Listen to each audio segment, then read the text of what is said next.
So hey guys, welcome back to another breakdown video. और आज जो दूंगा मैं तुम लोगों के लिए लेके आई हूँ, ये दूंगा वे ऑफ चॉइस दूंगा से कनेक्टेड है। पर इसका जो एनिमेशन वर्क जिस स्टूडियो ने किया है वो असल में एग्जैक्टली वही सेम स्टूडियो है जिसने की मॉडल जर्नी टू इमोर्टैलिटी दूंगा को एनिमेट किया है। हाँ जी, मैं यहाँ पे हाल की बात कर रही हूँ जिसकी स्टोरी को मैं मेन चैनल पे कवर करती हूँ। अब ये जो दूंगा है, इसका जो ऑथर है इसका नाम शिया फेंग है, लेकिन नॉवल में इसे माओनी के नाम से जाना जाता है। इसके लिखे गए काफी सारे ऐसे नॉवेल्स है जो की बहुत ज्यादा पॉपुलर है और जैसे की अगले साल IQI अडेप्ट करने वाला है। और ये जो अडेप्टेशन है ये बेसिकली हमारे आज के सीरीज और जो वे ऑफ चॉइस है इन दोनों से लिंक्ड है। हाँ जी, आज से इस चैनल पर हम एवरनाइट दूंगा को भी ब्रेक डाउन करने वाले हैं और जो कि वे ऑफ चॉइस से कनेक्टेड है। साथ ही इसके यूनिवर्स से रिलेटेड जो बाकी के दूंगास है ऑफिशियली कंफर्म हुआ है कि ये नेक्स्ट ईयर भी आएगी। और जिन लोगों ने स्ले द गॉड्स जैसी टॉप क्लास दूंगा देखा है और अगर तुम्हें वो स्टोरी पसंद आई है तो ये स्टोरी भी तुम्हें बहुत ज्यादा पसंद आने वाली है। अब गाइस, वीडियो में आगे बढ़ने से पहले इस सीरीज के बारे में मैं तुम्हें थोड़ा बता देती हूँ ताकि स्टोरी का तुम्हें थोड़ा सा आइडिया लग जाए। और हाँ, वीडियो को एंड तक जरूर देखना और सीरीज को मिस तो बिल्कुल भी नहीं कर सकते।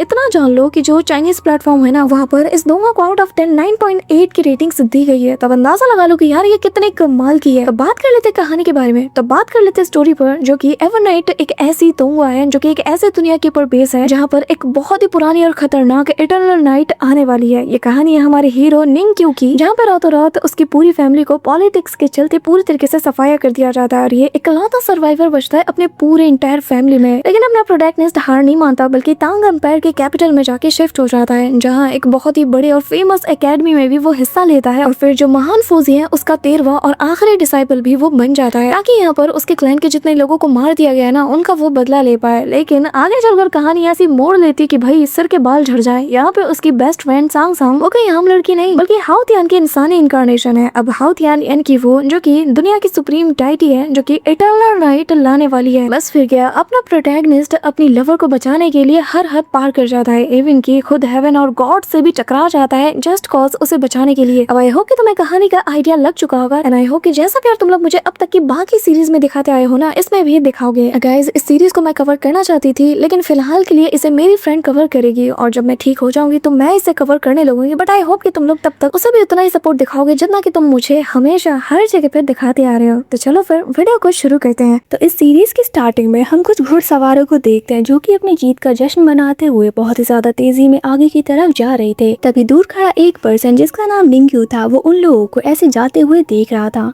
और गाइस, यही हमारी सीरीज का मेन लीड है। जिसके बाद हमें रात का सीन दिखाया जाता है जहाँ पर कि वो सारे घुड़सवार अपने अड्डे में पहुंचकर वहाँ पर ड्रिंक्स वगैरह कर रहे थे। तभी उनमें से कुछ लोगों के ऊपर रात के अंधेरे में हमला हो जाता है जहाँ पर कि कुछ लोग वहीं पर मर जाते हैं। उनके ऊपर लगातार हमले हो रहे थे जिस वजह से उनके काफी सारे साथी मर जाते हैं। जिसके बाद हम देखते हैं कि ये सब हमले करने वाला और कोई नहीं निंग्यू था, और जो कि अपनी स्वॉर्ड को पकड़कर बहुत ही ज्यादा बेरहमी के साथ उन सभी को खत्म कर रहा था। तभी उसे देखकर एक बंदा कहने लगता है कि तुम तो वही लकड़ी काटने वाले लड़के हो ना। जिस पर निंग्यू से कहता है कि अरे वाह, बिल्कुल सही पहचाना, पर मैं लकड़ियों के साथ साथ तुम जैसे इंसानों को काटना भी पसंद करता हूँ। उसकी इस बात को सुनकर वो सभी बहुत ज्यादा गुस्सा हो जाते हैं, जिसके बाद वो अपने वेपन्स को लेकर उस पर हमला करने के लिए बढ़ते हैं। पर निंग्यू तलवारबाजी में माहिर था, उसको उनका एक भी अटैक नहीं लगता, उल्टा वही उनके छक्के छुड़ा देता है। वो एक एक करके उनके सारे लोगों को खत्म करते जा रहा था। इतने सारे लोगों से लड़ना तो जैसे निंग्यू के लिए बच्चों का खेल हो। वो बहुत ही ज्यादा खतरनाक तरीके से उन सभी के साथ लड़ाई करता है, जहाँ पर कि निंग्यू के ऊपर भी काफी सारे हमले होते हैं पर वो काफी ज्यादा आसानी से खुद को उन सारे हमलों से बचा लेता है। काफी देर तक उनके बीच फाइट चलती रहती है जहाँ पर कि निंग्यू ने उनमें से ज्यादातर लोगों को बेरहमी के साथ वहीं पर कत्ल कर दिया था। पर तभी निंग्यू देखता है कि वहाँ पर कुछ लोग अपने घोड़े पे बैठकर वहाँ से भाग रहे थे। ये देखकर फौरन निंग्यू अपने घोड़े को बुलाकर उसके ऊपर बैठकर उनका पीछा करने लगा था। अब निंग्यू को अपने पीछे आते देखकर वो सारे घुड़सवार उस पर हमला करने लगे थे तीर वगैरह से, पर निंग्यू को तो एक भी खरोच नहीं आती। वो अपनी स्वॉर्ड को लेकर उन चारों में से 3 को वहीं पर मार देता है। अब सिर्फ उसका एक ही दुश्मन बचा था और जिसको भी निंग्यू ने बिना कोई वक्त जाया किए मौत के घाट उतार दिया। जिसके बाद सीन यहाँ से शिफ्ट होता है और हम कुछ लोगों को देखते हैं जिनका काफिला वेजिंग सिटी की तरफ आ रहा था। उनके वेजिंग सिटी में पहुँचने के बाद वहाँ पर माँ शीशियांग आकर उनको ग्रीट करते हुए कहते हैं कि सफर काफी मुश्किल रहा होगा, आइए हम आपको कैंपिंग एरिया में ले जाते हैं जहाँ पर कि आप आराम कर सके। तभी वहाँ पर एक लेडी आगे बढ़ते हुए कहती है कि नहीं, इसकी जरूरत नहीं है, हमें हमें बस तुम्हारी आर्मी से एक गाइड चाहिए जो कि हमें कैपिटल तक ले जा सके।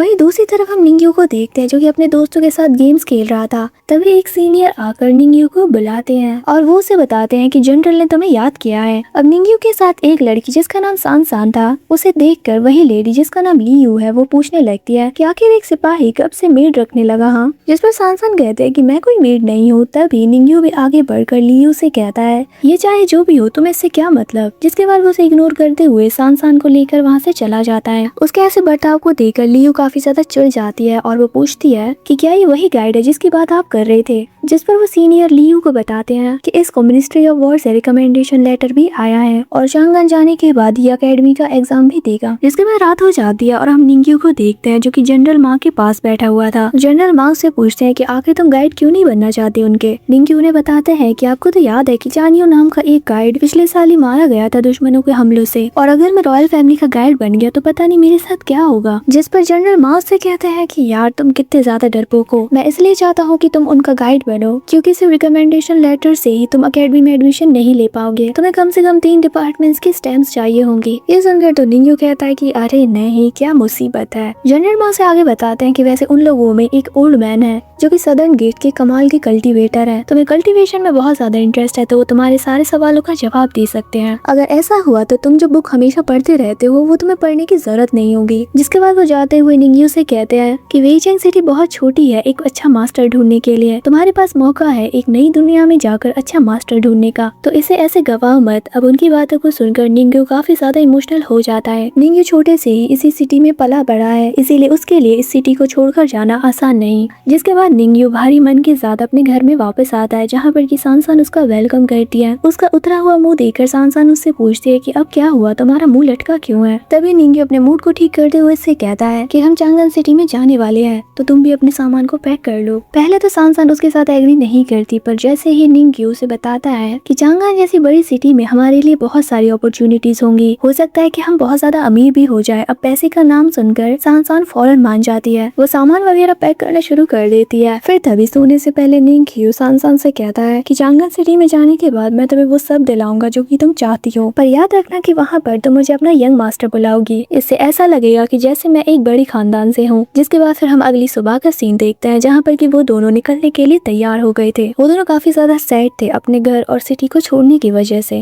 निंग्यू चलाते हुए वेइचेंग सिटी के सभी लोगों को बताता है कि वो वहाँ से जा रहा है। तभी लियू भी उसे देखती है कि वो कैसे गला फाड़ फाड़ के सबको बता रहा है ये सब, पर क्योंकि उसे निंग्यू का बिहेवियर जरा भी अच्छा नहीं लगा था तो इसीलिए वो उसकी शक्ल देखते ही चिढ़ गई थी। वही हम लियू के गोद में एक बच्चे को देखते हैं जिसको कि वो संभाल रही होती है। वो सभी कैपिटल की तरफ जाने के लिए निकल पड़े थे। तभी लास्ट बार जनरल मा शीशियांग निंग्यू और सांसान को अलविदा कहते हैं। निंग्यू उन्हें अपनी रिस्पेक्ट शो करते हुए सोचता है कि मेरा इंतजार करना, मैं वापस जरूर आऊंगा। वो सभी अपने सफर पर निकल पड़ते हैं जहाँ पर कि काफी दिन बीत गए थे। हम निंग्यू को देखते हैं जो कि अपनी सुप्रीम सेंस मतलब की कल्टीवेशन वाली बुक को पढ़ते पढ़ते सो गया था। जब निंग्यू की नींद खुलती है तो वो देखता है कि कैरेज वालों ने अपना रास्ता बदल लिया है। इसके बारे में वो एक सोल्जर से पूछता है जहाँ पर कि वो सोल्जर बताता है कि ये हमारे मास्टर का ऑर्डर है, इससे दुश्मन हम पर हमला नहीं कर पाएंगे। निंग्यू कहता है कि लेकिन मैं तो तुम लोगों का गाइड हूँ, मेरे साथ से चलना चाहिए तुम लोगों को, पर वो सोल्जर निंग्यू को चुप करा देता है। वही निंग्यू मन में सोचने लगा था कि इन्हें क्या लगता है कि इनके दुश्मनों के पास कोई बैकअप प्लान नहीं होगा, ऐसे वो उनसे बच जाएंगे। अगर ये लोग मेरे हिसाब से चलते तो मैं इन्हें सेफली कैपिटल तक ले जा सकता था। जिसके बाद रात हो जाती है और वो उसी जगह पर ठहर जाते हैं। निंग्यू और सांसान दूर बैठकर खाना बना रहे होते हैं जहाँ पर कि निंग्यू सांसान से कहता है कि ये लोग तो मेरी बात सुनने से रहे, हम जल्द से जल्द इनसे अपना पीछा छुड़ा लेंगे। अगर हम इनके हिसाब से चलते रहे तो हमारा मरना तो तय है। और सांसान तुम तो जानती हो कि हमने जिंदा रहने के लिए कितनी मशक्कत की है। तभी वहाँ पर लियू आती है और वो सांसान से कहती है कि क्या हम कुछ देर बातें कर सकते हैं। जिस पर निंग्यू उसे इजाजत दे देता है और जिसके बाद सांसान उसके साथ चली जाती है। वो दोनों साथ में बैठकर बातें कर रहे थे जहाँ पर कि सांसान उसे बताती है कि अगर यंग मास्टर नहीं होती तो मैं अब तक जिंदा नहीं होती। उसकी बातों को सुनने के बाद लियू को निंग्यू के लिए थोड़ा तो बुरा लग रहा था, पर फिर भी उसकी हरकतें याद आने पर वो एक बार फिर से अपना मुंह बना लेती है और वो सांसान से कहती है कि मुझे नहीं पता कि वो किस तरीके का इंसान है, पर तुम मुझे बहुत अच्छी लगी। इतना कहकर वो सांसान का हाथ पकड़कर उसे एक रुमाल देती है। सांसान के हाथ काफी ठंडे थे, ये देखकर वो उससे पूछती है कि क्या तुम्हारी तबीयत ठीक है। जिस पर सांसान से जवाब देती है कि बचपन से ही मैं ऐसी हूँ, कभी कभी तो मुझे नींद भी नहीं आती ठंड की वजह से, पर यंग मास्टर मेरे लिए वाइन लेकर आते हैं और कभी कभी आग भी जला देते हैं जिससे मेरी बॉडी गर्म रहे। फिर वो दोनों निंग्यू के पास आ जाते हैं। लियू निंग्यू से पूछती है कि तुम यहाँ पर अकेले क्यों बैठे हुए हो, क्या ऐसा इसलिए है कि हमने तुम्हें बिना बताए रास्ता बदल लिया? अगर ऐसा सच में है तो मैं तुम्हें बता दूं, ये हमारे मास्टर का ऑर्डर था, उन्होंने कुछ सोच समझ कर किया होगा। जिस पर निंग्यू उससे कहता है क्या मजाक कर रही हो, क्या सोच समझ कर किया उन्होंने, क्या तुम्हें आइडिया भी है कितने सारे दुश्मन घात लगाकर तुम्हारा इंतजार कर रहे हैं? सच कहूँ तो नोबल फैमिलीज वालों के अंदर जरा अकल नहीं है। ये सुनकर लियू गुस्से में कहती है कि तुम्हारी हिम्मत कैसे हुई मुझसे ऐसे जुबान लड़ाने की? जिस पर निंग्यू कहता है कि हाँ मुझे भी कोई शौक नहीं है। इतना कहकर वो सांग सांग को लेकर वहाँ से जाने लगा था, पर लियू कहती है कि मेरी इजाजत के बगैर कोई भी नहीं जाएगा। जिस पर तभी निंग्यू लियू के करीब आते हुए कहता है कि तो क्या हम अपनी मौत का इंतजार करें? तभी अचानक से निंग्यू लियू का मुंह बंद करते हुए कहता है कि जरा चुप रहो। दुश्मनों ने सच में उन पर हमला कर दिया होता है, जहाँ पर की तीरों की बारिश हो रही थी और लियू के काफी सारे सैनिक मर रहे थे। निंग्यू सांग सांग और लियू को बचा रहा था तीरों से। वहीं दूर एक चोटी के ऊपर हम काफी सारे दुश्मनों को देखते हैं जो कि अपने स्पीयर्स को रेडी कर रहे थे हमला करने के लिए। वो काफी जबरदस्त हमले करना शुरू कर देते हैं। उनके हमलों की वजह से लियू के काफी सारे सैनिक मर रहे थे। वहीं लियू के कुछ जनरल्स ढाल बनाकर उनके अटैक से बचने की कोशिश कर रहे थे। अब दूसरे सिपाही भी ढाल का यूज करके बैरियर बनाने की कोशिश करते हैं। तभी स्वॉर्ड मास्टर लू शिंगचैन अपनी स्वॉर्ड का यूज करके उन सारे लोगों को मार डालते हैं जो कि उन पर हमला कर रहे थे स्पीयर से। उनके दुश्मनों को पता भी नहीं चलता कि कब वो खत्म हो गए। स्वॉर्ड मास्टर लू की स्वॉर्ड बहुत ज्यादा तेज थी और वो उनके सारे वेपन्स को डिस्ट्रॉय कर देती है। तभी उनकी स्वॉर्ड एक पर्सन की तरफ जाती है जहाँ पर कि उस पर्सन ने अपने फैन का यूज करके ही उनके स्वॉर्ड को रोक लिया था। उस पर्सन के पीछे एक और बंदा आता है जो कि काफी ज्यादा तगड़ा था, इवन कि उनकी पूरी की पूरी आर्मी रेडी थी हमला करने के लिए। तभी बहुत सारे असासियंस रोप का यूज करके सीधा लियू की तरफ जा रहे थे जिससे वो उसे खत्म कर सके। पर तभी लियू के सोल्जर्स उनकी रोप्स को कट करके उन्हें जमीन पर गिरा देते हैं। अब उनके बीच घमासान फाइट शुरू हो जाती है जहाँ पर कि हम देखते हैं कि वो असासियंस लियू के सोल्जर्स पर हावी हो रहे थे। वो उन्हें बहुत ही ज्यादा बेरहमी के साथ कत्ल कर रहे थे। तभी कुछ असासियंस ने निंग्यू और लियू को देख लिया होता है और वो उस पर हमला करने के लिए टूट पड़ते हैं। जैसा कि मैंने कहा था कि निंग्यू तलवारबाजी में बहुत ज्यादा माहिर है। वो फौरन अपनी स्वॉर्ड को बाहर निकालकर उनसे फाइट करने लगा था, जहाँ पर कि बीच बीच में वो लियू को भी बचाता है उनसे। उन असासियंस को हराना जैसे निंग्यू के बाएं हाथ का खेल हो। वो उनसे फाइट करने में बिजी था कि तभी एक असासियन सांग सांग और लियू के ऊपर पीछे से हमला कर ले आता है। तभी लास्ट मोमेंट पर निंग्यू बीच में आकर अपनी 2 तलवारों का यूज करते हुए उसे खत्म कर देता है। अब निंग्यू के ऐसे फियरलेस होकर फाइट करने की वजह से वहाँ का सीन चेंज होने लगता है, जहाँ पर कि अब लियू के सिपाही अपने सारे दुश्मन पर पकड़ बना रहे थे और उन पर हावी हो रहे थे।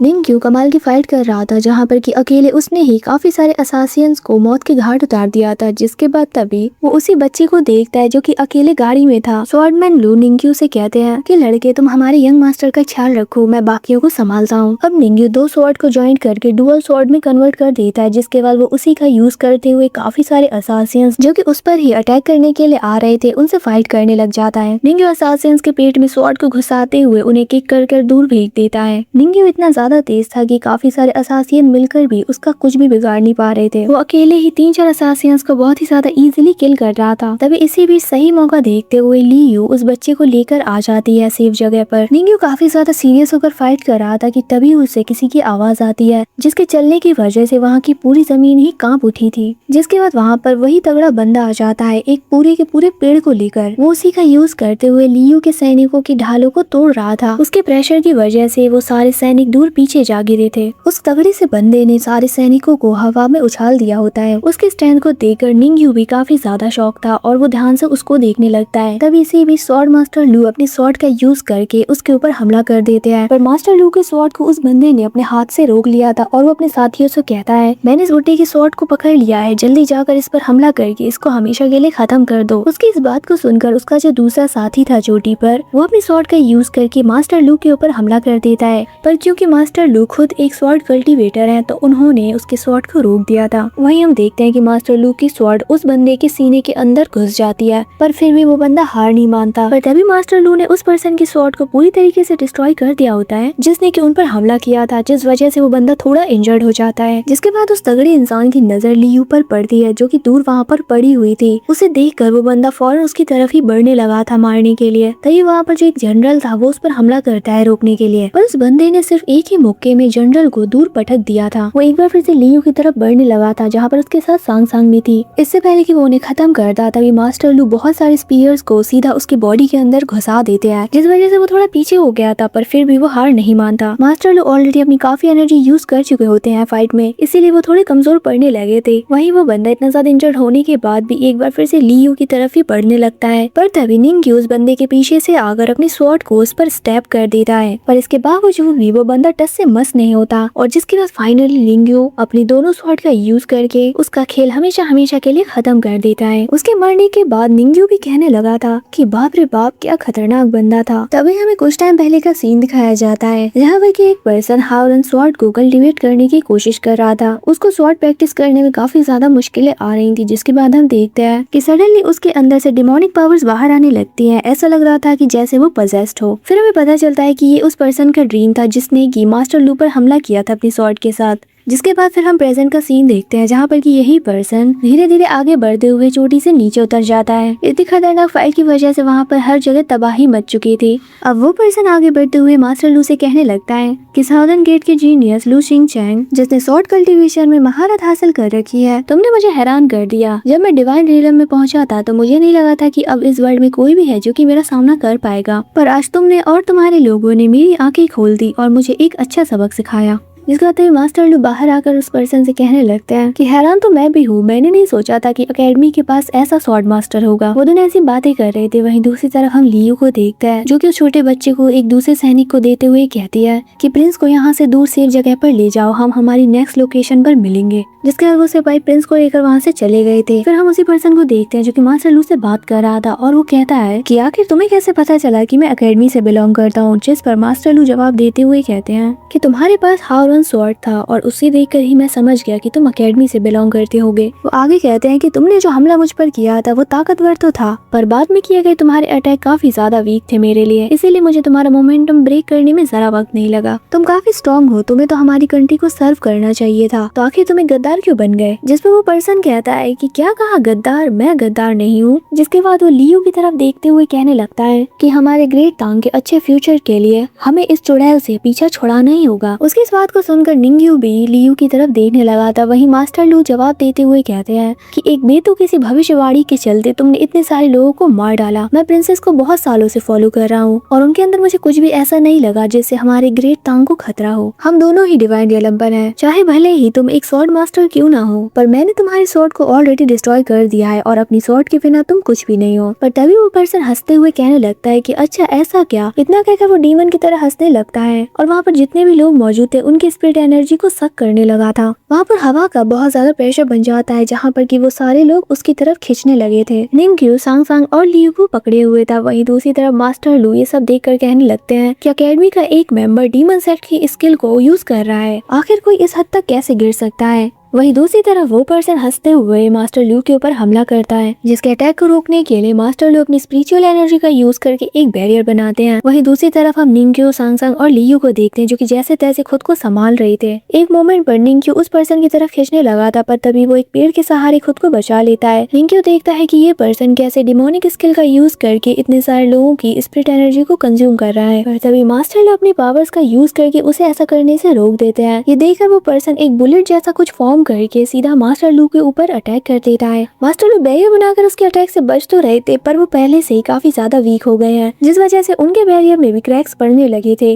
सिचुएशन देखकर तभी निंग्यू अपने एरो को बाहर निकालता है और वो 2-3 एरोस को सीधा उस पर्सन की तरफ शूट कर देता है, जहाँ पर कि निंग्यू के वो एरोस डायरेक्टली उस पर्सन के सीने के आर पार हो जाते हैं और वो दूर पीछे जा गिरा था। वो ऑलमोस्ट मरने ही वाला था, पर मरते मरते वो लियू की तरफ देख के कहता है कि तुम चाहे जो भी कर लो, तुम बहुत जल्द मरोगी। वो पर्सन मर तो गया था, तभी अचानक से वहाँ पर एक बहुत बड़ा ब्लास्ट होता है। सांग सांग अपने अम्ब्रेला का यूज करके लियू और खुद को बचाती है। वहाँ पर बचे हुए कुछ असासियंस आ जाते हैं, जिनसे कि अब निंग्यू फाइट करने लग जाता है। 2 असासियंस निंग्यू को फाइट में उलझा देते हैं। तभी वो तीसरा वाला आकर निंग्यू पर एक जबरदस्त वार करता है, पर निंग्यू उसके हमले से बाल बाल बच गया था। अब निंग्यू अकेले ही उन तीनों से फाइट करने लगता है, जहाँ पर कि उसकी फाइटिंग स्टाइल सच में बहुत ज्यादा कमाल थी। वो बहुत स्किल्ड था फाइटिंग में और कुछ ही देर में उसने एक एक करके उन तीनों को खत्म कर दिया था। फिर निंग्यू उनकी तरफ देखते हुए कहने लगता है कि ये लोग तो सच में शिया हाओ के भेजे हुए लोग हैं। फिर हम कुछ टाइम बाद का सीन देखते हैं जहाँ पर कि निंगयू, सांग और लियू एक साथ बैठे हुए थे। लियू अपने सारे सोल्जर्स की मौत पर काफी ज्यादा उदास थी। लियू निंगयू की तरफ देखते हुए पूछते हैं कि आखिर तुम्हें कैसे पता था कि उनके पास दूसरा प्लान भी होगा, जिस पर निंगयू से जवाब देता है कि क्योंकि वो शिया हाओ के साथ काम करते हैं। जिस पर लियू कहते हैं कि लगता है कि तुम्हें बहुत कुछ पता है। तभी निंगयू कहता है कि मुझे तो ये भी पता था कि तुम ग्रेट तांग की प्रिंसेस हो। ये सुनकर लियू थोड़ा हैरान हो जाती है, जिसके बाद वो निंगयू से कहती है कि तुम्हारे अंदर टैलेंट है तो तुम वेईजांग आर्मी के सोल्जर क्यों नहीं बने। कि मैं छोटे से ही अकेला था, फिर मुझे सांग मिली पहाड़ों में, तब हम दोनों की ही उम्र काफी कम थी। जिसके बाद मेरी मुलाकात एक ओल्ड हंटर से हुई। वो एक अच्छा पर्सन नहीं था पर उसने मुझे कुछ स्किल सिखा दिए, पर फिर उसकी मौत हो गई। जिसके बाद हम अकेले ही पहाड़ों में सरवाइव करते रहे। उसकी बातों को सुनने के बाद लियू उससे कहती है कि तुम दोनों मेरे साथ चांगान चलो, वहाँ जाने के बाद मैं तुम्हें एक अच्छा फ्यूचर दूंगी। जिस पर निंगयू उससे कहता है कि जहाँ तक मुझे पता है तो तुम चांगान इसलिए जा रही हो जिससे तुम अपनी ब्रदर की हेल्प कर सको, जिससे वो थ्रोन को हासिल कर पाए। लियू हाँ में जवाब देती है, जिस पर निंगयू से कहता है पावर का गेम बहुत ज्यादा खतरनाक होता है, तो मुझे तो इन सब चीजों में नहीं पड़ना, मुझे चांगान जाकर अकेडमी में एडमिशन लेना है। लियू कहती है कि लेकिन अकेडमी में एडमिशन लेना इतना ज्यादा आसान नहीं है, टैलेंट के साथ साथ और भी चीजें होती हैं जिसके बेसिस पे ही तुम्हें अकेडमी में एडमिशन मिलेगा। फिर निंगयू कहता है कि वही तो मैं कह रहा हूँ, टैलेंट की बात है तो वो मैं संभाल लूंगा, पर इसके अलावा कुछ और प्रॉब्लम हुई तो वो तुम देख लेना। इतना कहकर वो लियू के सामने ग्रीट करने लगा था, जिस पर लियू एग्री कर जाती है। वो आगे भी कुछ कहने वाली थी पर तभी निंगयू उसे रोकते हुए कहता है कि प्रिंसेस मैंने अपना मन बना लिया है तो प्लीज आप मुझे फोर्स मत करो। निंगयू को देखकर अब लियू भी कुछ कह नहीं पाती। फिर अगली सुबह हो जाती है और हम देखते हैं कि दूसरे कमांडर्स बैकअप लेकर आ जाते हैं। कमांडर शान लियू को ढूंढने लगा था, जहाँ पर कि वो देखता है कि लियू तो निंगयू के कंधे पर सर रखकर सो रही है। ये सीन देखकर तो एक पल के लिए वो हैरान हो जाता है, जिसके बाद वो फौरन ग्रीट करते हुए कहता है कि प्रिंसेस हमें माफ कर दीजिए, हम लेट हो गए आने में। लियू जाग जाती है। वहीं वो कमांडर आगे कहता है कि अब हमें जल्दी से यहाँ से निकलना होगा।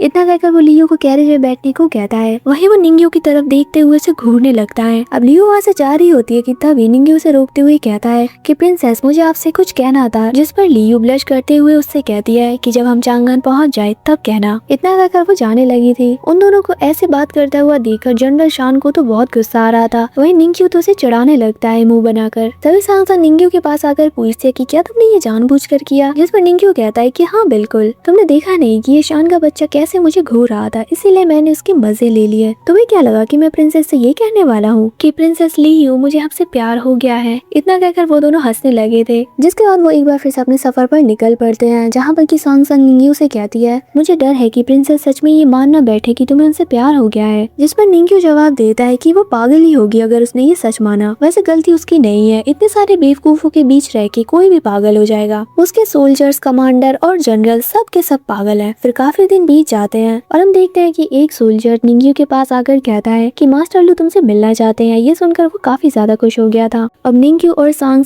मास्टर लू से मिलने चले जाते हैं, जहाँ पर कि निंगयू उन्हें ग्रीट करता है। मास्टर लू अपनी पावर्स का यूज करके निंगयू की बॉडी को चेक करते हैं। निंगयू मास्टर लू से पूछता है कि क्या वो भी एक कल्टीवेटर बन सकता है। जिस पर मास्टर लू से कहते हैं कि क्या तुम्हें पता है कि कल्टीवेशन क्या होती है। जिस पर निंगयू ना में सिर हिलाता है। जिसके बाद मास्टर लू उसे कल्टीवेशन के बारे में बताते हैं कि इसमें एक पर्सन की विल को अपनी बॉडी के अंदर मौजूद 2 एक्यू पॉइंट्स के अंदर मर्ज किया जाता है। इन 2 एक्यू पॉइंट्स के आसपास 17 मेरिडियंस होती हैं। इंसान इसके साथ ही पैदा होता है, इसीलिए इसे बदला नहीं जा सकता और तुम्हारे 17 में से 11 मेरिडियंस ब्लॉक हैं। अब उनकी इस बात को सुनकर निंगयू काफी ज्यादा उदास हो जाता है। वहीं तभी मास्टर लू से कहते हैं कि तुम्हें उदास होने की जरूरत नहीं है, क्योंकि इस वर्ल्ड में ज्यादातर लोग तुम्हारे जैसे ही हैं। जिसके बाद फिर हम रात का सीन देखते हैं, जहाँ पर कि लियू कहती है कि क्या सच में वो कल्टीवेट नहीं कर सकता। जिस पर मास्टर लू कहते हैं कि हाँ, पर निंगयू एक कमाल का इंसान है, मुझे उससे काफी ज्यादा उम्मीद थी, पर हेवन और अर्थ ने उसे सपोर्ट नहीं किया, वरना वो भी एक जीनियस कल्टीवेटर बन सकता था। जिसके बाद अगली सुबह मास्टर लू एक बार फिर से निंगयू को अपने पास बुलाते हैं, क्योंकि उन्हें बात करने के लिए कोई चाहिए था। जिसके बाद वो उससे पूछते हैं कि तुम्हें और क्या जानना है बताओ। जिस पर निंगयू कहता है कि मुझे कल्टीवेशन के बारे में ही बताइए, आखिर कल्टीवेशन का नेचर कैसा होता है। जिस पर मास्टर लू उसे एक स्क्रोल देते हुए कहते हैं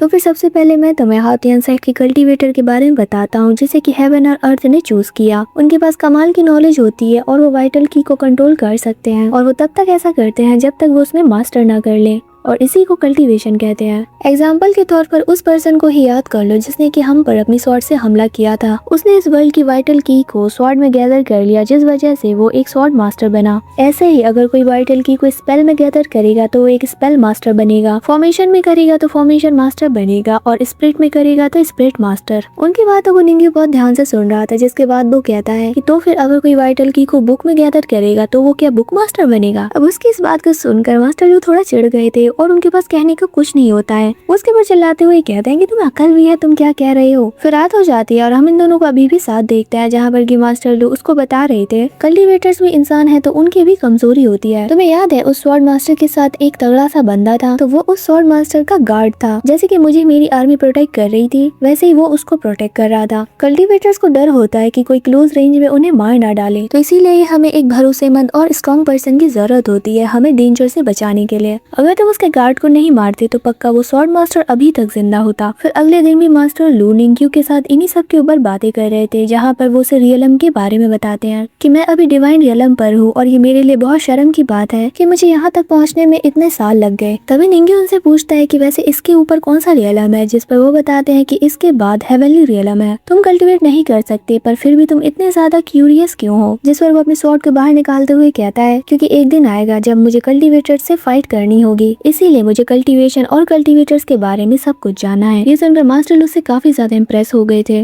निंग्यू आगे कहता है कि वैसे मेरा एक और सवाल है, जब मैं वेचेंग में था तो मैं कल्टीवेशन बुक को पढ़ा करता था, पर वो पढ़ते पढ़ते मुझे बहुत नींद आती थी। पर अब जब मैं आपसे ये सब सुन रहा हूँ तो मुझे बहुत ज्यादा अच्छा लग रहा है। ऐसा लग रहा है कि जैसे मैं मेडिटेट कर रहा हूँ। अब उसकी इस बात को सुनकर मास्टर लू थोड़ा हैरान हो गए थे। फिर रात में भी वो लोग इसके ऊपर बात कर रहे थे, जहाँ पर कि निंग्यू उन्हें बताता है जब मैं ऐसे सो जाया करता था तो मुझे सपने आते थे और उस सपने में मैं एक ऐसी दुनिया को देखता था जहाँ पर कि सारी चीजें कनेक्टेड थी। उस जगह पर सांस लेते हुए मुझे मिस्टीरियस पावर फील होती थी। निंग्यू की ऐसी बातों को सुनकर मास्टर लू उससे पूछते हैं कि क्या तुम मुझे बता सकते हो कि वो जगह दिखती कैसी थी, क्या वहाँ पर कोई नदी तालाब जैसा कुछ था। निंग्यू थोड़ा याद करते हुए ने बताता है कि हाँ वहाँ पर मैंने समुद्र देखा है। ये सुनकर मास्टर लू एकदम चुप हो जाते हैं। फिर थोड़ी देर बाद वो निंग्यू से कहते हैं कि इस वर्ल्ड में सबसे ज्यादा टैलेंटेड साउथ जिंग का स्वॉर्ड मास्टर लियू बाई है। जब वो 6 साल का था तो उसने अपनी स्पिरिचुअल सी को अवेक कर लिया था, पर उसने भी अपनी स्पिरिचुअल सी में एक बड़ी नदी को देखा था, एक समुद्र नहीं। समुद्र देखना बहुत ज्यादा रेयर है क्योंकि ये पूरी दुनिया की वाइटल की को रिप्रेजेंट करता है। एक पर्सन जो कि खुद इस वर्ल्ड में है वो इस वर्ल्ड की पूरी वाइटल की को कैसे देख सकता है, ये इम्पॉसिबल है। तुम्हें इनके बारे में ज्यादा सोचने की जरूरत नहीं है, बस समझ लो कि तुमने एक बहुत अच्छा सपना देखा। निंग्यू को अंदर ही अंदर काफी ज्यादा बुरा लग रहा था क्योंकि वो एक कल्टीवेटर नहीं बन सकता। जिसके बाद वो कैंप में वापस आता है, जहाँ पर कि सांग सांग उससे पूछते हैं कि तो आज तुमने मास्टर लू से किस बारे में बात की, जिस पर वो बताता है कि मैंने बस उन्हें अपना कुछ सीक्रेट बताया है। इसके बाद वो सांग सांग से कहता है कि एक बर्तन लेकर आओ। जिसके बाद हम देखते हैं कि निंग्यू उस बुक को जला देता है जिसको वो रात दिन पढ़ा करता था। वो अपनी स्वॉर्ड को बाहर निकाल कर कहने लगता है कि मैं इतनी अच्छी फाइट कर लेता हूँ, इवन कि मुझे मार्शल आर्ट्स भी आते हैं। अगर मुझे मौका मिले तो मैं एक ग्रेट कल्टीवेटर को मार डालूंगा, जिससे ये पूरी दुनिया देख लेगी कि मैं भी किसी से कम नहीं हूँ। जिस पर सांग सांग उसे मोटिवेट करते हुए कहते हैं कि हाँ मुझे तुम पर पूरा भरोसा है।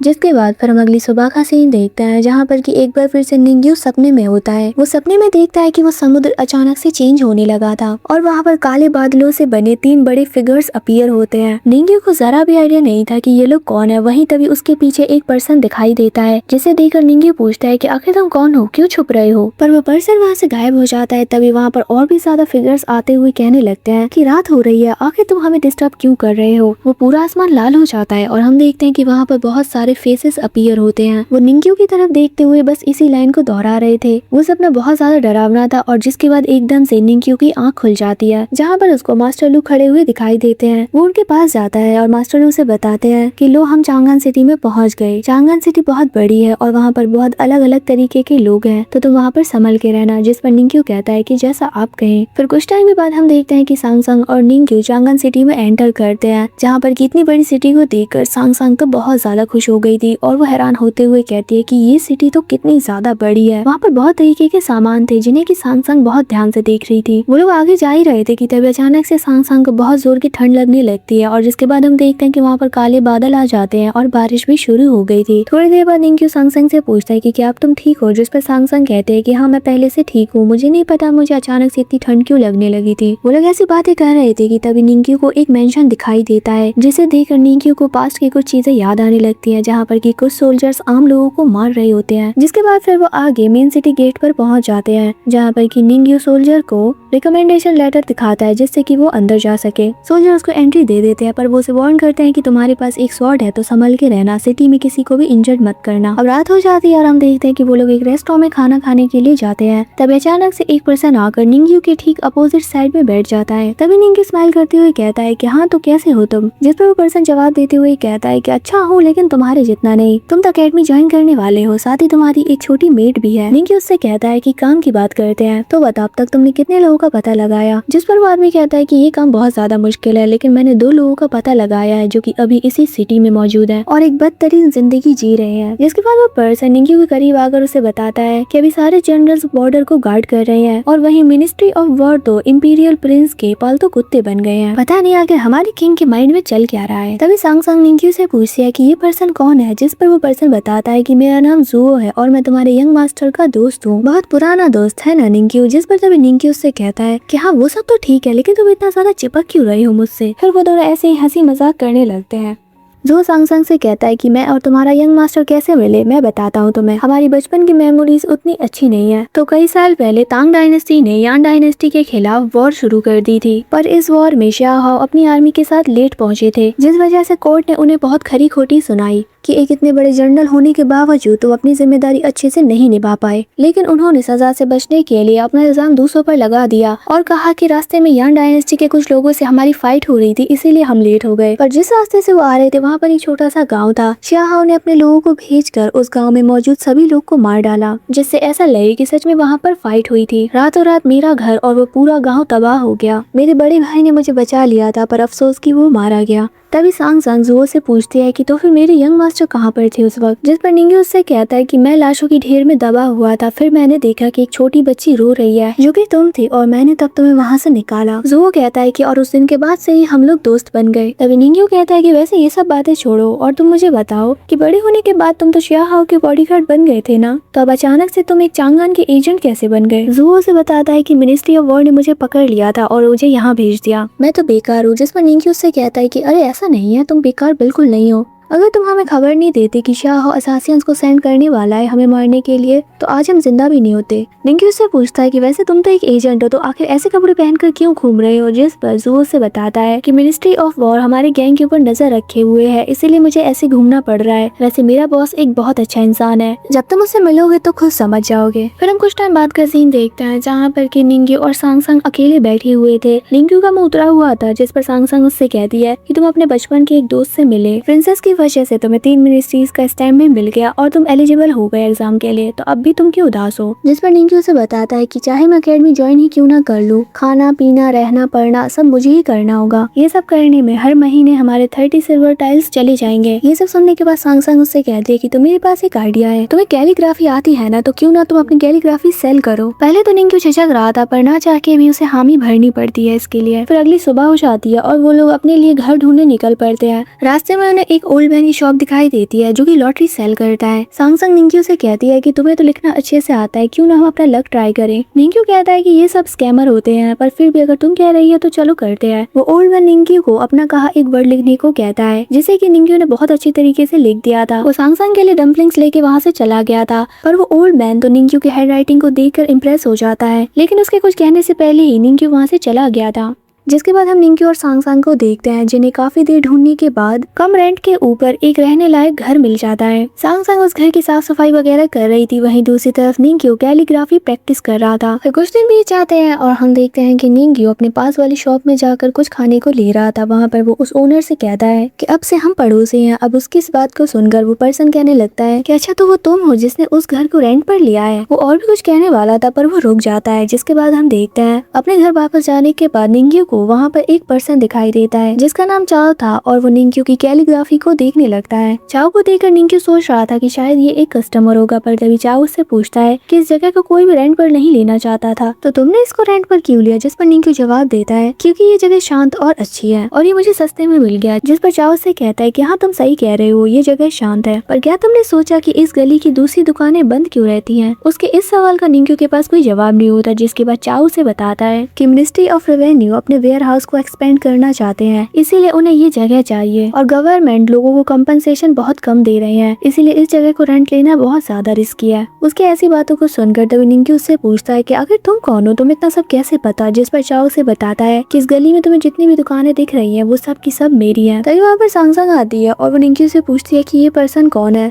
जिस पर निंग्यू से बताता है कि ये हमारे लैंडलॉर्ड हैं। फिर वो चाओ से कहता है कि अगर सारी की सारी दुकानें आपकी हैं तो आप तो बहुत ज्यादा अमीर इंसान होंगे, वैसे चाहे जो भी हो जाए हम तो इस जगह को छोड़कर कहीं नहीं जाने वाले। निंग्यू की बातें सुनकर चाओ उससे इम्प्रेस हो जाता है और वो उसे कुछ सिल्वर टाइल्स देते हुए कहता है कि तुम इस घर को 3 महीने के लिए फ्री में यूज कर सकते हो। मुझे तुम्हारे अंदर का जोश बहुत अच्छा लगा, अब जबकि मैं यहाँ पर हूँ तो तुम्हें हर्ट करने की हिम्मत कोई नहीं करेगा। इतना कहकर वो वहाँ से चला जाता है। वहीं सांगसांग और निंग्यू तो बस दंग रह गए थे उसके स्टाइल को देखकर। निंग्यू हैरान होते हुए कहता है कि क्या कमाल का बंदा है। जिसके बाद फिर हम रात का सीन देखते हैं जहाँ पर कि जुओ कुछ सिपाहियों से बचकर भाग रहा था, वो काफी ज्यादा इंजर्ड भी हो गया था। वहीं दूसरी तरफ हम निंग्यू और सांगसांग को देखते हैं जहाँ पर कि निंग्यू सांगसांग को उसके लिए नूडल्स बनाने को कहता है, जहाँ पर सांगसांग कहती है कि अरे अभी तो तुमने कुछ टाइम पहले ही खाया था ना। कुछ टाइम के बाद वहाँ पर जुओ आ जाता है जिसकी हालत बहुत ज्यादा खराब थी। वो निंग्यू के घर के बाहर आकर खड़ा हो गया था। वो जाने का सोचता है पर वो नहीं जाता। तभी दूर से ही उसे कुछ सिपाहियों की आवाज आ जाती है जो कि उसे ही ढूंढ रहे थे। ये सुनकर तभी जुओ वहाँ से जाने लगता है, पर जाने से पहले वो निंग्यू के लिए उसके दरवाजे पर एक लेटर छोड़ जाता है। वो सारे सोल्जर्स बहुत जोर जोर से चिल्ला रहे थे। अब ऐसी हलचल को सुनकर निंग्यू अपने घर से बाहर आता है। वहीं दूसरी तरफ जुओ अपनी जान बचाकर भाग रहा था। तभी हम एक पर्सन को देखते हैं जो कि अपनी स्वॉर्ड का यूज करके जुओ पर अटैक कर देता है, जिस वजह से वो स्वॉर्ड सीधा जुओ के आर पार हो जाती है। वहाँ पर मौजूद दूसरे लोग कहने लगते हैं कि देखो कोई मर गया। अब उनके साथ साथ निंग्यू भी देखने जाता है कि आखिर कौन मरा। निंग्यू की आंखें फटी की फटी रह जाती हैं जब वो देखता है कि जुओ खून से लथपथ वहाँ पर पड़ा हुआ है। दूसरी तरफ हम एक ओल्ड मैन को देखते हैं जिसका नाम जैंग था। सोल्जर्स उसके पास आकर ग्रीट करते हुए कहते हैं कि सर देखिए हमने इसे मार डाला, जिस पर जैंग कहता है कि हाँ ठीक है अब इसकी लाश को यहाँ से ले जाओ। जिसके बाद वो सोल्जर्स जुओ की लाश को घसीटते हुए वहाँ से ले जाने लगे थे। ये सब कुछ निंग्यू की आंखों के सामने हो रहा था। अब उसकी लाश को देखकर निंग्यू को जुओ के साथ अपनी बचपन वाली मेमोरीज याद आती हैं कि कैसे वो मिले थे और कैसे कुछ दिन पहले तक ये दोनों साथ में ड्रिंक्स कर रहे थे। जुओ की लाश को देखकर निंग्यू को बहुत ज्यादा बुरा लग रहा था, साथ ही उसे गुस्सा भी आता है कि आखिर इसने ऐसा क्या किया होगा जिस वजह से उसे इतनी बेरहमी से मारा गया। कुछ टाइम के बाद हम निंग्यू को देखते हैं जो कि बहुत उदास बैठा हुआ था। तभी सांगसांग उसके पास आती है और उसे जुओ का वही लेटर देती है जो कि उसने छोड़ा था। वो जुओ के उस लेटर को पढ़ता है जिस पर कि काफी सारे जनरल और प्रिंस ली पेयान का नाम लिखा हुआ था। वो सब पढ़ने के बाद फिर निंग्यू गुस्से में कहने लगता है कि मुझे जानना ही होगा कि आखिर उसे क्यों मारा गया। वो आगे कहता है कि जुओ अब तुम आराम कर सकते हो, तुम्हारा बदला मैं लूंगा। फिर अगली सुबह हम निंग्यू को देखते हैं जो कि बाहर नूडल्स खा रहा था कि तभी उसे वही ओल्ड मैन जैंग दिखाई देता है जो कि मजाक मजाक में अपनी मेड को छेड़ रहा था। निंग्यू बहुत ध्यान से ये सब देख रहा था। तभी उसके सामने बैठा पर्सन कहने लगता है कि क्या देख रहे हो। निंग्यू बात घुमाते हुए कहता है कि मैं तो बस उस लड़की को देख रहा था। ये सुनकर वो पर्सन एक्साइटेड होकर कहता है कि क्या तुम्हें भी लड़कियां ताड़ना पसंद है? हाँ। जिसके बाद वो निंग्यू को बताता है कि अगर तुम्हें सुंदर लड़कियां चाहिए तो तुम्हें पिंगकांग होटल के एंटरटेनमेंट हॉल में जाना चाहिए। वहाँ पर सारे बड़े बड़े आदमी जाते हैं। निंग्यू उससे कहता है कि अरे यही जानकारी तो मुझे चाहिए थी। जिसके बाद वो इस बारे में सांगसांग को बताता है। सांगसांग कहते हैं कि क्या सच में तुम ऐसी जगह पर जाओगे? जिस पर निंग्यू कहता है कि वो ओल्ड मैन जैंग एक नंबर का ठड़की इंसान है, वो पक्का ऐसी सब जगह पर जाता है। मैं जुओ की मौत का बदला लूंगा और सबसे पहले बारी इस जैंग की है। जिसके बाद फिर रात हो जाती है और हम देखते हैं कि निंग्यू पिंगकांग होटल की तरफ निकल पड़ता है। वहाँ पर पहुँचने के बाद निंग्यू देखता है कि बहुत सारी सुंदर लड़कियां डांस कर रही हैं। उन्हें ऐसे डांस करते हुए देखकर निंग्यू तो खो ही गया था। जिसके बाद निंग्यू एंटरटेनमेंट हॉल में एंटर करता है जहाँ पर कि बहुत सारे लोग आए हुए थे। तभी वहाँ पर एक पर्सन जिसका नाम यूशियान था वो आकर कहने लगता है कि अरे पहले से तुम्हें मैंने कभी यहाँ पर नहीं देखा, लगता है तुम पहली बार यहाँ पर आए हो, चलो मैं तुम्हें इस जगह का टूर कराता हूँ। यूशियान निंग्यू को वहाँ पर काफी सारी लड़कियों को दिखाता है। पर तभी वहाँ पर एक लड़की आकर निंग्यू से कहती है कि मैडम का वेट कर रही है। ये सुनकर वो पूछता है कि मैडम जियान कौन है, जिस पर यूशियान उसे बताता है कि मैडम जियान इस होटल की ओनर है। अब जिसके बाद निंग्यू वहाँ से जाने लगता है। तभी वहाँ पर हम चाओ को देखते हैं जो कि निंग्यू को वहाँ पर देख लेता है कि वो भी इस एंटरटेनमेंट हॉल में आया हुआ है। जिसके बाद निंग्यू मैडम जियान से मिलने के लिए जाता है और वो उनके पास जाकर उन्हें रिस्पेक्ट शो करते हुए कहता है कि मैडम जियान आपका मुझे बुलाने के लिए बहुत बहुत शुक्रिया। तभी मैडम जियान उससे कहती है कि सबसे पहले तुम मुझे ये बताओ कि तुम आखिर हो कौन। जिसके बाद सीन यहाँ से शिफ्ट होता है और हम चाओ को देखते हैं जिसे कि प्रिंस ने बुलाया था। चाओ उनके पास जाते हैं जहाँ पर कि प्रिंस निंग्यू के बारे में कहने लगते हैं कि ये नया किराएदार वही लड़का है ना। जिस पर चाओ कहते हैं कि हाँ क्या आप उससे मिलना चाहते हैं। जिस पर प्रिंस कहता है कि मैं तो उसे खत्म करना चाहता हूँ, तो आखिर मिलना क्यों चाहूंगा। जिस पर चाओ कहता है कि पर प्रिंस आप ऐसा नहीं कर सकते, जिस पर प्रिंस कहते हैं कि क्यों, क्या तुम्हें ऐसा इससे लगता है क्योंकि तुम चुनफेंग पवेलियन के चाओ हो? ये एक बहुत सीरियस मैटर है, तुम्हें ये समझना चाहिए। जिस पर चाओ कहता है कि तो फिर ठीक है, मुझे कोर्ट के डॉक्यूमेंट्स दिखा दीजिए। जिस पर प्रिंस उससे कहता है कि मैं तो यहाँ पर तुमसे दोस्ती करने आया था, पर मुझे नहीं लगता कि तुम इसमें इंटरेस्टेड हो। जिस पर चाओ से जवाब देता है कि पर प्रिंस, मुझे लगता है कि आप यहाँ पर दोस्त नहीं बल्कि अपने लिए एक पालतू कुत्ता खरीदने आए हैं। लेकिन मैं आपको बताना चाहूंगा कि मैं ग्रेट तांग डायनेस्टी का आदमी हूँ, इसीलिए मैं किसी का भी कुत्ता नहीं बन सकता।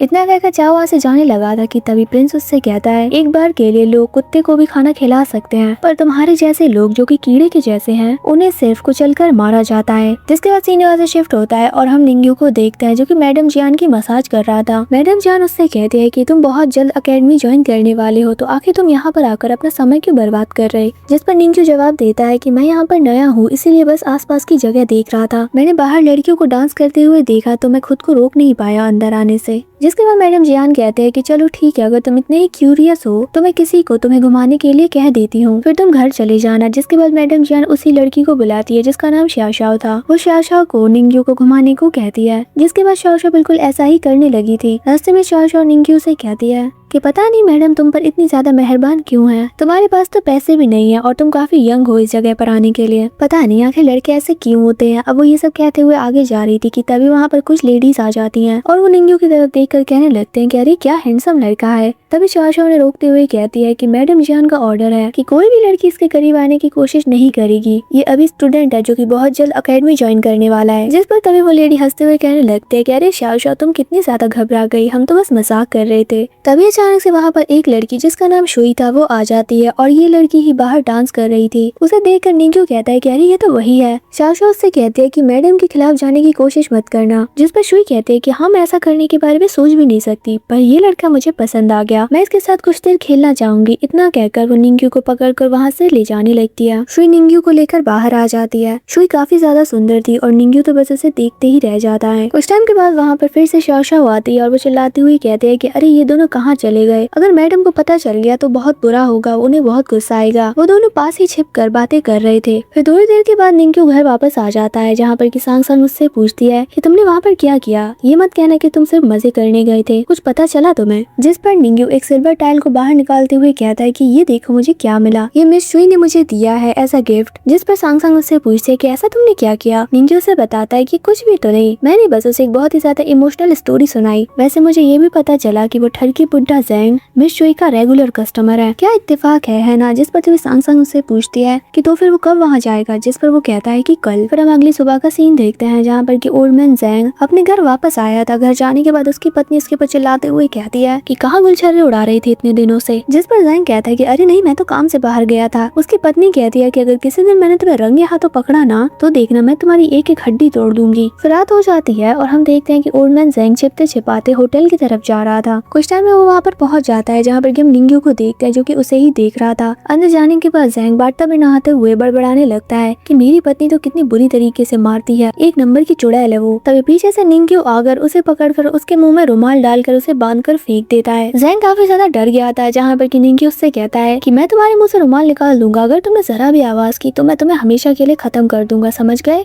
ज़ैंग उसकी बात मान जाता है। फिर वो निंग्यू से पूछता है कि आखिर मैंने तुम्हारा क्या बिगाड़ा है, तुम तो काफी ज्यादा यंग हो, मुझे तो याद ही नहीं आ रहा कि मैंने तुम्हारे साथ कभी कुछ किया भी है। जिस पर निंग्यू सीरियस होकर उससे कहता है कि तुम्हें तो याद ही होगा कि शाओ ने क्या किया। अब शाओ का नाम सुनकर ज़ैंग बहुत बुरी तरीके से घबरा गया था। वो डरते हुए कहता है कि मेरी कोई गलती नहीं है, मैंने सिर्फ ऑर्डर्स फॉलो करे थे। निंग्यू कहता है कि वो सब मुझे नहीं पता, सजा तो तुम्हें भी मिलेगी। वैसे तुम्हें पता है कि कुछ दिन पहले तुमने जिस आदमी को मारा था वो कौन है? वो मेरा भाई था। ये सुन के वो और भी ज्यादा डर जाता है। निंग्यू कहता है कि तुम्हें तुम्हारी कर्मों की सजा तो जरूर मिलेगी। इतना कहकर वो अपने पास्ट को याद करते हुए बहुत जोर जोर से उसको मुक्के मारने लगता है। उसे अपने बचपन की सारी यादें आ रही थी, जिसके बाद वो उसकी रस्सियों को खोल देता है। फिर ज़ैंग बहुत ही तेजी में वहाँ से अपनी जान बचाकर भागने लगा था। वो भागते भागते अपने गैरेज के पास ही जा रहा था, पर तभी निंग्यू एक पत्थर को उसके घोड़े पर मारता है, जिस वजह से वो घोड़ा बिल्कुल घबरा गया था। वो हड़बड़ाहट में आगे की तरफ भागने लगता है जहाँ पर कि ज़ैंग था, जिसके बाद उनका एक्सीडेंट हो जाता है और वो गाड़ी सीधा ज़ैंग के ऊपर गिर जाती है, जिस वजह से उसकी कुचलकर मौत हो गई थी। निंग्यू घर आ जाता है और वो उन सब चीजों के बारे में सांग को बताता है। तभी सांग उससे पूछती है पर आखिर तुमने उसको ऐसे क्यों मारा, जिस पर निंग्यो से जवाब देता है अगर वो ठरकी बुड्ढा एंटरटेनमेंट हॉल में मर जाता तो उसकी बीवी तो हर जगह हंगामा कर देती और जिसके बाद गवर्नमेंट इसकी जांच करने बैठ जाता तो ये हमारे लिए रिस्क बन सकता है, इसीलिए मैंने उसे इस तरीके से मारा जिससे ऐसा लगे कि उसका एक्सीडेंट हो गया है। सांग सांग कहते हैं कि अरे वाह, तुम तो काफी ज्यादा होशियार हो। वो लोग ऐसी बातें कर रहे थे कि तभी वहाँ पर उनका कोई दरवाजा खटखटाता है। निंग्यो बाहर जाकर देखता है जहाँ पर कि एक पर्सन जिसका नाम गू शाओ था वो कहने लगता है कि तुम्हें तो पता ही होगा कि आखिर ये जगह कितनी ज्यादा इम्पोर्टेंट है हमारे गवर्नमेंट के लिए, तो मैं तुम्हें 100 सिल्वर टाइल दूंगा, तुम ये जगह खाली कर चले जाओ। जिसमें निंग्यो कहता है कि सर बुरा मत मानना, अगर मैं मना कर दूं तो आप क्या करेंगे।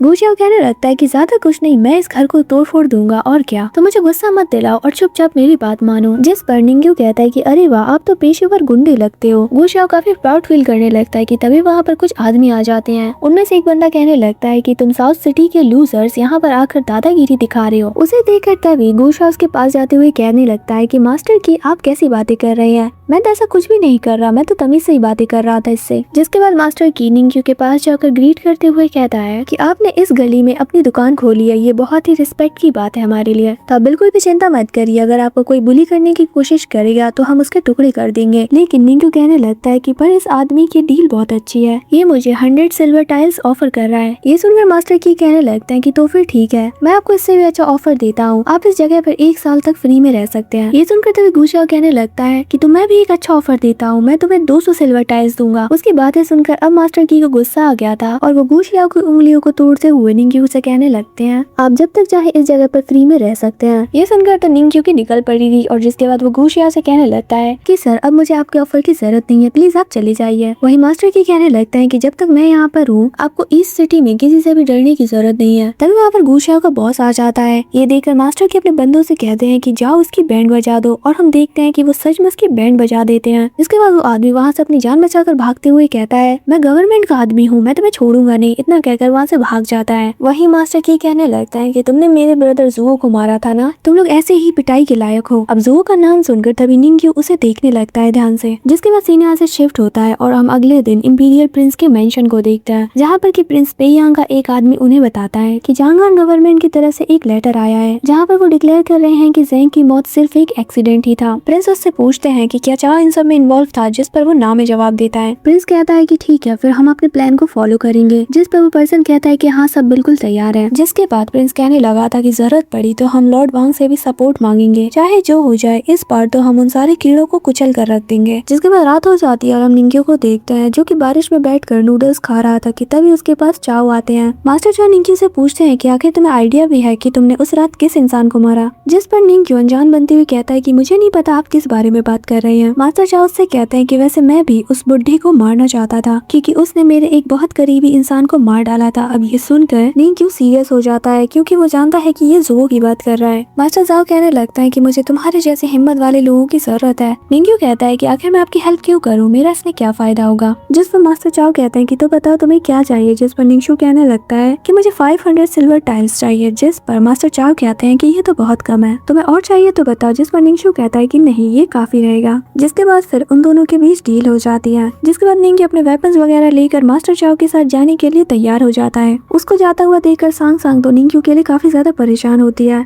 जिसके बाद हम देखते हैं कि वो दोनों चैंग फैंग पवेलियन की तरफ जाने लगे थे। निंग्यो मास्टर चाओ से पूछने लगता है कि क्या आप इस गैंग के लीडर हैं। जैसे मास्टर चाओ कहने लगता है कि नहीं, मैं खुद को लीडर नहीं मानता, मैं बस अपने ब्रदर्स का साथ देता हूँ वो सब करने में जो कि कोर्ट नहीं करती। उसकी इस बात को सुनकर निंग्यो कहने लगता है कि चांगन सिटी की इतनी बड़ी गैंग का लीडर तो कितना ज्यादा हम्बल है। जिसके बाद वो दोनों चैंग फैंग पवेलियन में पहुंच जाते हैं और हम देखते हैं कि वहाँ पर बहुत सारे लोग आने लगे थे और उनका बॉस जिसका नाम मैंग था वो सामने आता है। मास्टर चाओ निंग्यो को बताते हैं कि ये बंदा साउथ सिटी को डोमिनेट करता है। तभी उनके पीछे से और लोग आने लगे थे जिनके बारे में मास्टर चाओ निंग्यो को बताते हैं। अपने सामने तुम जिस पर्सन को देख रहे हो उसका नाम याओ ली है। ये पर्सन वेस्ट सिटी को डोमिनेट करता है। जिसके बाद मास्टर मैंग मास्टर चाओ की तरफ देखते हुए कहता है तुमने गवर्नमेंट के काम में बहुत ज्यादा दखल अंदाजी कर ली, तुम्हारे गैंग ने हमारे नाक में दम करके रखा है। हम तुम्हारी इज्जत करते थे क्योंकि तुम चैंग फैंग पवेलियन से बिलोंग करते हो, पर अब और नहीं, आज हम तुम पर कोई भी रहम नहीं दिखाएंगे। मास्टर चाओ से कहते हैं कि बस बस बहुत बोल लिया तुमने, तुम्हें तो पता ही होगा कि गरजने गिरने वाले बादल कभी बरसते नहीं, तो मुंह कम और अपना हाथ ज्यादा चलाओ। तभी मास्टरमाइंड के साइड वाला पर्सन पूछने लगता है कि मास्टर, आखिर ये बंदा कितना ज्यादा पावरफुल होगा जो इतनी बड़ी बड़ी बातें कर रहा है। जिसमें मास्टरमाइंड कहते हैं कि मुझे नहीं पता, क्योंकि जिसने भी आज तक इससे फाइट की है वो जिंदा नहीं बचा है। लेकिन चाहे जो भी हो, ये एक ह्यूमन है, कोई इमोर्टल नहीं। इतना कहकर वो अपने लोगों को ऑर्डर देता है अटैक करने का, और जिसके बाद उसके सारे लोग एकदम से टूट पड़ते हैं। मास्टर चाओ अपने स्वॉर्ड को बाहर निकालते हैं और हम देखते हैं कि उनकी स्वॉर्ड एक ही टाइम पर मल्टीपल लोगों को खत्म कर रही थी। ये सब इतनी तेजी से होता है कि किसी को तो कुछ समझ नहीं आता। वहीं कुछ लोग एक साथ मिलकर मास्टर चाओ पर हमला करने के लिए जाते हैं, पर मास्टर चाओ ने अपने स्वॉर्ड का यूज करके उन सबको खत्म कर दिया था। उन्होंने कुछ ही सेकंड के अंदर उन सबको मार डाला जो कि उन पर हमला करने आए थे। मास्टरमाइंड तो डर गया था और वो कहता है कि क्या ये कल्टीवेटर है। जिसके बाद मास्टरमाइंड के दूसरे लोग मास्टर चाओ के ऊपर बहुत सारी कुल्हाड़ियों से हमला करते हैं, पर वो अपने स्वॉर्ड का यूज करके इतना ज्यादा प्रेशर बनाते हैं कि वो सारे वेपन्स वहाँ से दूर चले गए थे। जिसके बाद तभी ली याओ भी अपने आदमी को ऑर्डर देता है हमला करने का। ये देखकर फौरन मास्टर चाओ अपने स्वॉर्ड को उनकी तरफ भेजते हैं, जहाँ पर कि उनका स्वॉर्ड बहुत सारे स्वॉर्ड में बदल गया था। फिर यही मल्टीपल स्वॉर्ड जाकर ली याओ के आदमियों के सीने के आर पार हो जाती है। मास्टरमाइंड हैरान होते हुए कहता है कि ये तो एक स्वॉर्ड मास्टर निकला। वहीं दूसरी तरफ से ली याओ खुद भी हमला करने के लिए जाता है उनके ऊपर। मास्टर याओ भी आगे बढ़ते हैं उन पर हमला करने के लिए, और वो बहुत ही ज्यादा ब्रूटली उन सबको खत्म करने लगे थे। आगे पीछे ऊपर नीचे उन्हें जो भी जहाँ दिखता है वो उसे किल कर देते हैं सीधा। मास्टर चाओ घरों के ऊपर जाकर उनके सारे तीरंदाजों को भी खत्म करते हैं जो कि छुपकर उन पर वार कर रहे थे। निंग्यू की तो पलक भी नहीं झपकती, वो बस मास्टर चाओ को देख रहा था वो कैसे फाइट कर रहे हैं। फिर लास्ट में जाकर कुछ लोग उन पर फिर से हमला करने के लिए आते हैं, लेकिन मास्टर चाओ सिर्फ अपनी स्वॉर्ड एनर्जी का यूज करके ही उनको पीछे धकेल देते हैं, जहाँ पर कि वो डायरेक्टली मास्टरमाइंड के ऊपर ही जा गिरे थे। वहाँ पर बस लाशों का ढेर लग चुका था। वही निंग्यू मास्टर चाओ की तरफ देखकर सोचने लगता है कि तो ये है चैंगफेंग पवेलियन के मास्टर चाओ की असली ताकत।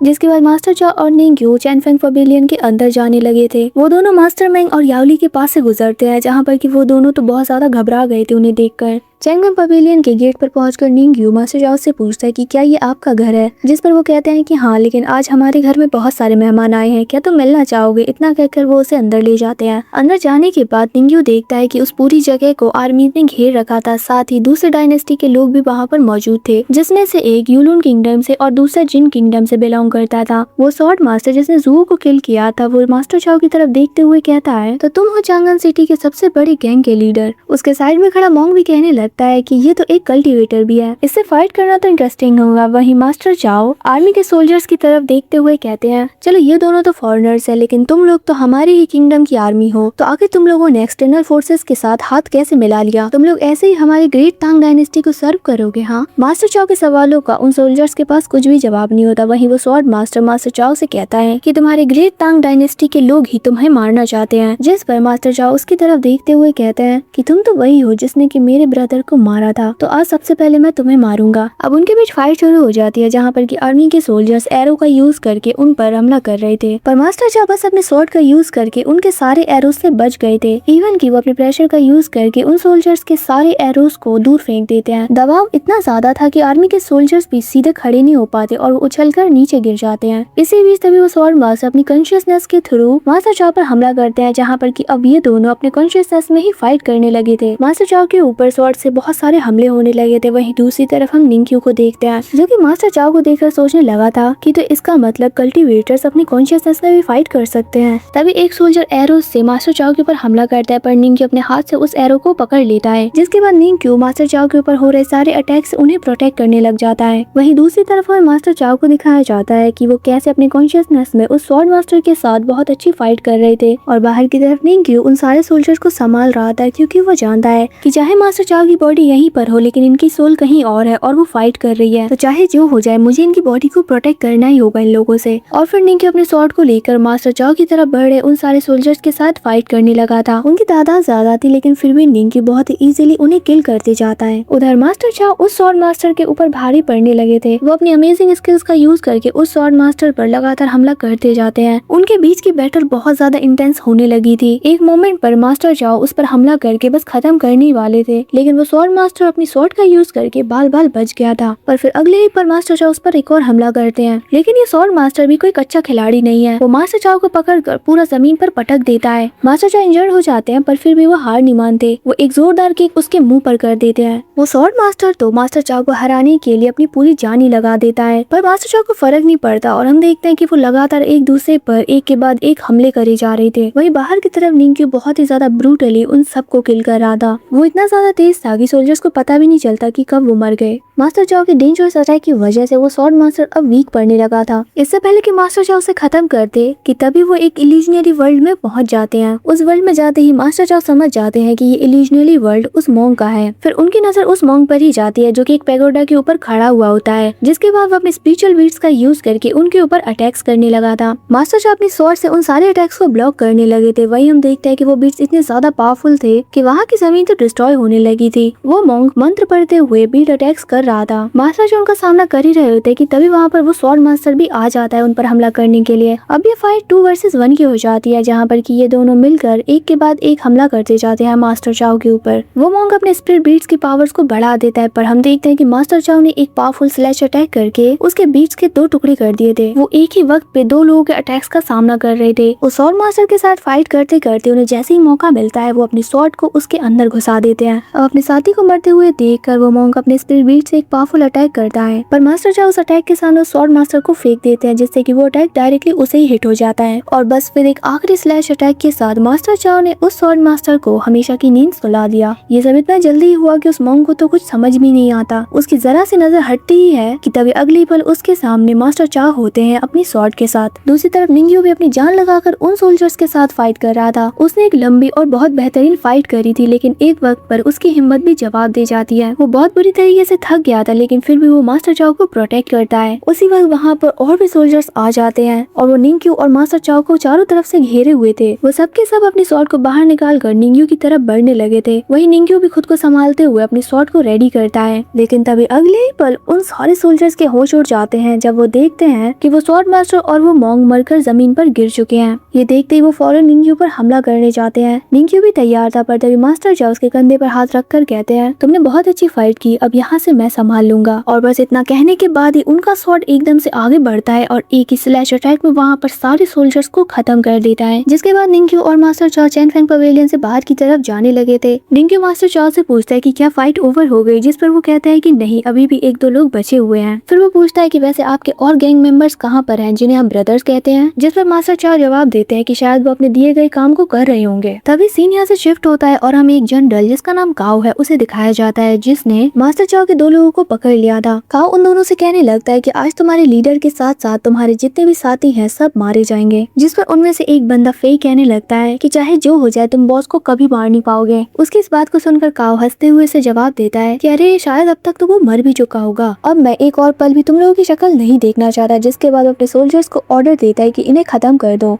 अब इससे पहले कि वो सोल्जर्स उन्हें खत्म करे तभी वहाँ पर एक पर्सन जिसका नाम लिन था वो आगे आते हुए कहता है कि आखिर जनरल काओ को क्या लगता है कि इंपीरियल आर्मी उनके बाप की नौकर है जो वो जनरल के सारे ऑर्डर मानेंगे। इतना कहकर वो जनरल काओ को पकड़ने का ऑर्डर देते हैं अपने गार्ड्स को। सीन शिफ्ट होता है और हम मास्टर चाओ और निंग्यू को देखते हैं, जिनके सामने एक पर्सन आता है जो कि कैरेज में बैठा हुआ था। उसे देखते हुए मास्टर चाओ निंग्यू को बताते हैं कि इसका नाम शाओ कुयू है। ये मिनिस्ट्री ऑफ वॉर की सबसे स्ट्रॉन्गेस्ट स्पिरिट मास्टर्स में से एक है। वो आगे कहते हैं कि अगर तुम्हें डर लग रहा है तुम अभी जा सकते हो, मैं तुम्हें कुछ नहीं कहूंगा। जिस पर निंग्यू जवाब देता है कि मुझे ये काम करने के लिए पैसे मिले हैं तो मैं अपना काम जरूर करूंगा। ये सुनकर मास्टर चाओ निंग्यू से कहते हैं कि तो फिर ठीक है, इसके बॉडीगार्ड को तुम संभालना। वो दोनों ऐसी बातें कर रहे थे कि तभी शाओ कुयू उनके ऊपर अपने प्रेशर वेव को रिलीज करता है। मास्टर चाओ निंग्यू जैसे तैसे खुद को संभालता है, जिसके बाद मास्टर चाओ अपनी स्वॉर्ड का यूज करके सीधा शाओ कुयू के ऊपर हमला करते हैं, पर शाओ कुयू अपनी स्पिरिट एनर्जी का यूज करके उस स्वॉर्ड को रोक देता है। वही हम देखते हैं कि मास्टर चाओ अपने और भी पावर का यूज करते हैं, पर इससे भी कोई फायदा नहीं होता। उल्टा शाओ कुयू अपने प्रेशर का यूज करके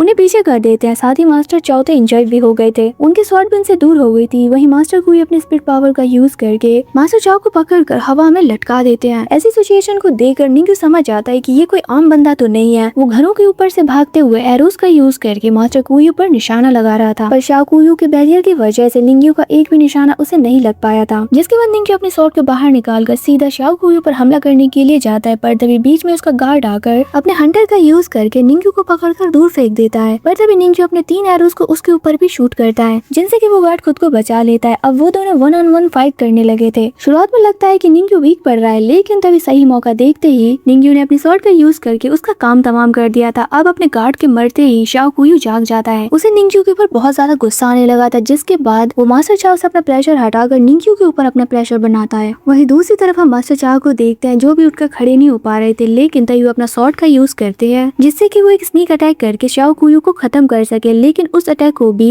शाओ कुयू ने ब्लॉक कर दिया था। शाओ कुयू अपनी इतनी ज्यादा एनर्जी को रिलीज करता है, जिससे कि उसका कैरेज तबाह हो जाता है। साथ ही मास्टर चाओ और निंग्यू भी दूर जा गिरे थे। शाओ कुयू धीरे धीरे आगे बढ़ रहा था। वहीं दूसरी तरफ से मास्टर चाओ बिना कोई वक्त को जाया किए अपने स्वॉर्ड को लेकर बहुत तेजी से उसके ऊपर हमला करने के लिए जाते हैं, पर शाओ कुयू अपने स्प्लिट हैंड का यूज करके मास्टर चाओ की स्वॉर्ड को दूर फेंक देते हैं। तभी निंग्यू पीछे से अपनी स्वॉर्ड को देता है मास्टर चाओ को। अब ऐसा कुछ होगा शाओ कुयू ने एक्सपेक्ट नहीं किया था, जिसके बाद मास्टर चाओ निंग्यू की स्वॉर्ड का यूज करके शाओ कुयू को स्टैब कर देते हैं। उन्होंने वो स्वॉर्ड उसके सीने के आर पार कर दी थी। शाओ कुयू अपनी स्प्लिट हैंड से एक जोरदार पंच लगाता है मास्टर चाओ को, जिससे कि वो बहुत इंजर्ड होकर पीछे गिर गए थे। निंग्यू उन्हें संभाल रहा था। वहीं वो दोनों देखते हैं कि शाओ कुयू मरकर जमीन पर गिर जाता है। फिर थोड़ी ही दूरी पर हम एक पर्सन को देखते हैं, जिसका नाम वांग था। वो खुद से कहने लगता है कि ये दोनों कल्टीवेटर्स ही सेम रियलम पर थे, पर फिर भी एक स्वॉर्ड मास्टर ने एक स्पिरिट मास्टर को मार डाला, पर अफसोस फिर भी तुम आज नहीं बचोगे। इतना कहकर वो आगे बढ़ने लगता है, पर तभी अचानक से वो पूरी जगह चेंज होने लगती है। वहाँ पर सारे घर मूव करने लगे थे। उसे कुछ समझ में नहीं आ रहा था कि तभी अचानक से उसे कोई हवा में उड़ाकर सीधा जमीन पर पटक देता है, जिसके बाद वहाँ पर एक पर्सन जिसका नाम यान था वो आगे आते हुए कहने लगता है कि हाँ तो लॉर्ड वांग, आपको ये कैसा लगा। वांग तो बहुत बुरी तरीके से घबरा जाता है और वो उस पर्सन की तरफ देखते हुए कहता है कि ये तो ग्रैंड मास्टर यान है। वो डरते हुए ग्रैंड मास्टर यान के सामने ग्रीट करने लगता है और कहता है कि ग्रैंड मास्टर यान, आपके जैसा स्पेल मास्टर और कहीं नहीं। आप चाहते तो मुझे इजीली खत्म कर सकते थे, तो आपने मुझे क्यों नहीं मारा। जिस पर ग्रैंड मास्टर यान उससे कहते हैं कि हमारे ग्रेट तांग को टैलेंट्स की जरूरत है और तुम हमारे किंगडम के आदमी हो, तो मैं तुम्हें खत्म नहीं करूंगा। उनकी ऐसी बातों को सुनकर वांग उनका शुक्रिया अदा करता है। तभी ग्रैंड मास्टर यान उससे कहते हैं कि तुमने गलती की है तो इसकी सजा भी मिलेगी, तो मेरा ऑर्डर है कि तुम दोबारा कभी प्रिंस के मेंशन में नहीं जाओगे और 3 साल तक फ्रंट लाइन में जाकर फाइट करोगे दुश्मनों से। जिस पर वांग रोते हुए कहता है कि ठीक है, जैसा आप कहे मास्टर। अब ग्रैंड मास्टर यान वहाँ से जाते जाते वांग से कहता है कि तुम्हें क्या लगा कि तुम चाओ को इतनी आसानी से हरा दोगे। उसे खत्म करना इतना आसान नहीं, अगर होता तो मैं कब का कर देता। इतना कहकर वो हंसते हुए वहाँ से चले जाते हैं। जिसके बाद सीन यहाँ से शिफ्ट होता है और हम निंग्यू और मास्टर चाओ को देखते हैं। निंग्यू मास्टर चाओ से पूछता है कि क्या अभी भी कोई आने वाला है, जिस पर मास्टर चाओ से बताते हैं कि हाँ, वांग नाम का ये बंदा आने वाला था, पर शायद अब वो नहीं आएगा। जिस पर निंग्यू पूछता है कि क्यों। मास्टर चाओ से बताते हैं कि मेरे ट्रम्प कार्ड ने अपना काम कर दिया होगा। जिसके बाद वो लोग घर आ जाते हैं और सांग सांग के बनाए नूडल्स खाते हैं।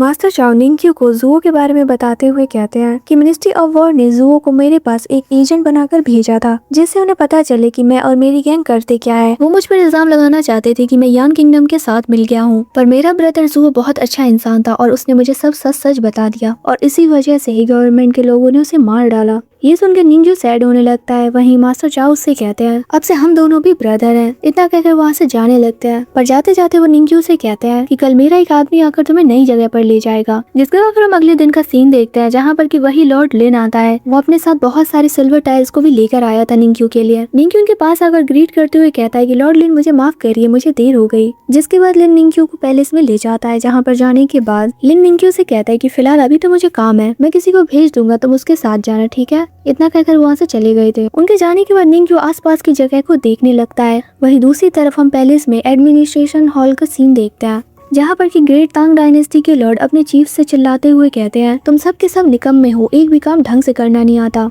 वही सब कहते हुए अपने सारे चीफ्स को डांट रहे थे। वहीं दूसरी तरफ हम निंग्यू को देखते हैं, जो कि पैलेस के अंदर किसी एक रूम में घुस जाता है। तांग डायनेस्टी का लॉर्ड इतना जोर जोर से चिल्ला रहा था, जिसकी आवाज को सुनकर निंग्यू कहने लगता है कि अरे यार, ये बंदा तो कितना जोर जोर से चीखता है। वो जिस रूम में घुसा था उसको अच्छे से देखने लगता है। निंग्यू को वहाँ पर कैलीग्राफी का कुछ सामान दिखाई देता है, जिसके बाद वो वहाँ पर कैलीग्राफी प्रैक्टिस करने लगता है। और फिर इस सीन के साथ ही ये पार्ट यहीं पर कंप्लीट होता है।